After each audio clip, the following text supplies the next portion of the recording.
Un mensaje para hoy. Intensa la llamo yo porque fue una conversación de reprensión que Dios tuvo con la serpiente en el Edén. Le dedica 2 versículos el escritor, 2 versículos en código a esta conversación, en el capítulo 3 del libro de los comienzos, o sea, en el libro de Génesis. Ahora, la culpabilidad de todos se hizo evidente en esos momentos, ¿no? La mujer comenzó a señalar, ¿no?, a la serpiente. Adán señaló a su esposa, ¿no? Y así cada cual, ¿no?, le pasó la culpa a otro, ¿no?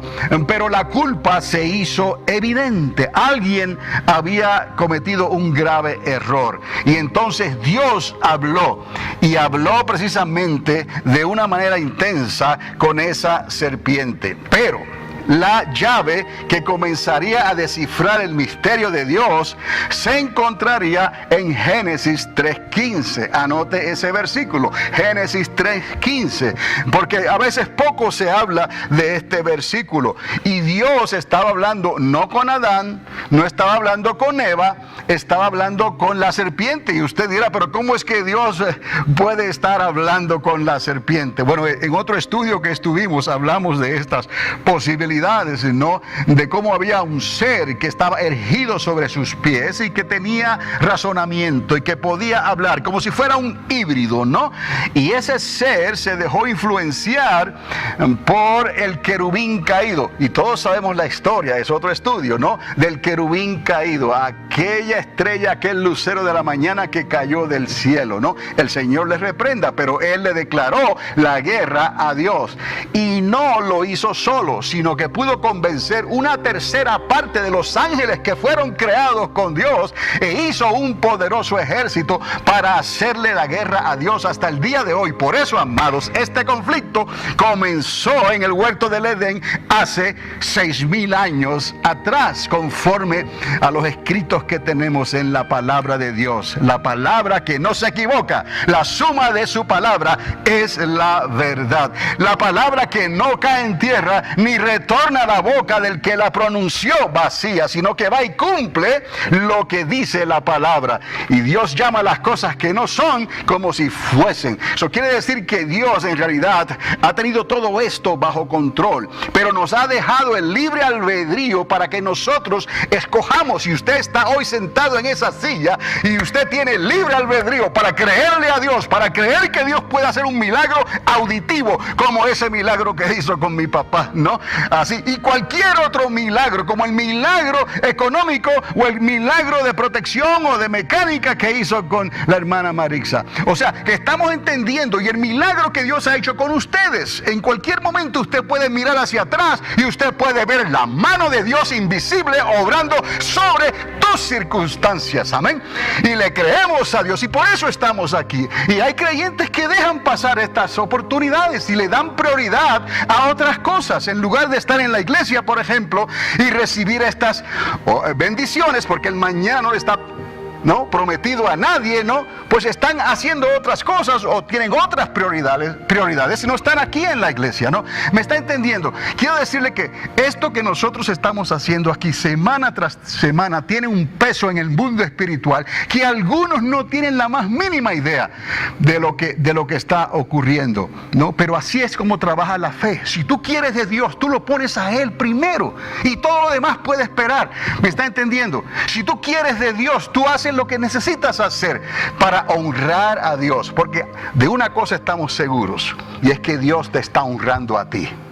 Como decía el rey David, no le daré nada a Dios que no me cueste algo. Es preferible estar ante tu casa, ante tus atrios, Señor, ¿no? En tus atrios, entrar con alabanza, estar ahí todos los días, ¿no?, que pasar miles de días fuera de ella. fuera del santuario, fuera de la casa de Dios, porque las prioridades nos hacen desviar a hacer otras cosas que no era necesidad hacerla. Porque si le damos la prioridad a Dios, todo lo que hagamos a la larga va a salir bien. ¿Cuántos alaban a Dios? No dice así la palabra: busca primeramente ¿qué? El reino de Dios y su justicia, y todo lo demás vendrá por añadidura. En Génesis 3:15, ahí vemos esta historia, y para los que están familiarizados con el boxeo, ¿no? Esto es como la promoción de una gran pelea que ocurrirá en una fecha distante. Cuando esto se decretó, esto no iba a ocurrir inmediatamente. Dios decretó esto como una promoción que iba a suceder milenios después. Pero crea que tal y como dijo Dios, así sería, y así fue. Por eso es que nosotros vivimos por la palabra de Dios, amados.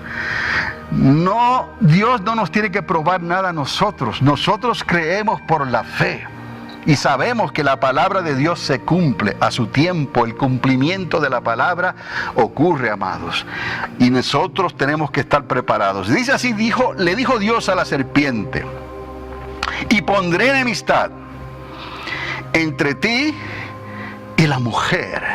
Vamos a detenernos ahí un momento, ¿no? Entre ti, la serpiente antigua que estaba detrás de todo esto. Recuerde que no podemos desligarnos de la serpiente y del querubín caído. El querubín caído, ese ser que se paseaba entre piedras, ese ser que era líder de la alabanza a Dios, su orgullo, ¿no?, se subió de tal manera que cayó de esa relación perfecta que tenía con Dios, porque también ellos tenían libre albedrío. Pues ese ser, esa serpiente, pondré enemistad entre ti y la mujer. Y la mujer no es solamente Eva, no, la mujer está hablando y tipificando que eventualmente sería Israel. No solamente una mujer en carne y hueso, porque vemos las profecías cómo se desarrollan por una mujer, por una jovencita, por una virgen, donde Dios hace ocurrir este milagro. Pero está hablando también de una nación, eventualmente sería Israel. Y entre tu simiente, ¿ves? Le está hablando de entre tu simiente y la simiente suya.